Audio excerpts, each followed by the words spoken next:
Hello everyone, welcome back to my another mini vlog. বেশ কিছুদিন আগে আমি তোমাদের সঙ্গে কুম্ভমেলায় যাত্রার একটা ভিডিও শেয়ার করেছিলাম, কিন্তু সময়ের অভাবের জন্য যে ভিডিওটা দেওয়া হয়নি, আজকে সেটাই তোমাদের সঙ্গে শেয়ার করছি।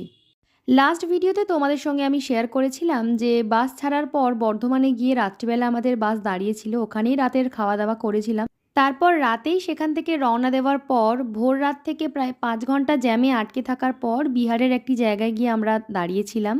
সেখানে দুপুরের খাওয়া দাওয়া কমপ্লিট করে আমরা আবারও রওনা দিয়েছিলাম। ঠিক এভাবেই বিভিন্ন জায়গায় আমাদের গাড়ি দাঁড় করিয়ে সকাল দুপুর বিকেলের খাওয়া দাওয়া সেরে অবশেষে পরের দিন ভোর রাত্রিবেলা আমরা পৌঁছালাম প্রয়াগরাজে। তারপর বাস থেকে নামার পর ভাড়া করা হয়েছিল ছোটো হাতি। তারপর সেই ছোটো হাতিতে চেপেই আমরা গোটা বাসের লোক হৈ হৈ করে পৌঁছে গেলাম মেলার কিছুটা ভিতরে। মেলার ভিতরে পৌঁছে গেলেও আমাদের কিন্তু ছোটো হাতি থেকে নামার পর ত্রিবেণী সঙ্গম পর্যন্ত প্রায় 1 ঘন্টা হেঁটে যেতে হয়েছে। যদিও সেখানে কষ্ট খুব একটা হয়নি, কারণ যতই হোক 144 বছর পর মহাকুম্ভ বলে কথা। আর মেলার ভিতরে টেম্পোরারি রাস্তা থেকে শুরু করে টয়লেট সমস্ত কিছুর ব্যবস্থাই ভীষণ ভালো ছিল। আর যেহেতু আমরা মেলা শেষ হওয়ার ঠিক আগের দিন গিয়েছিলাম, সে কারণে ভিড়টাও অনেকটাই কম ছিল।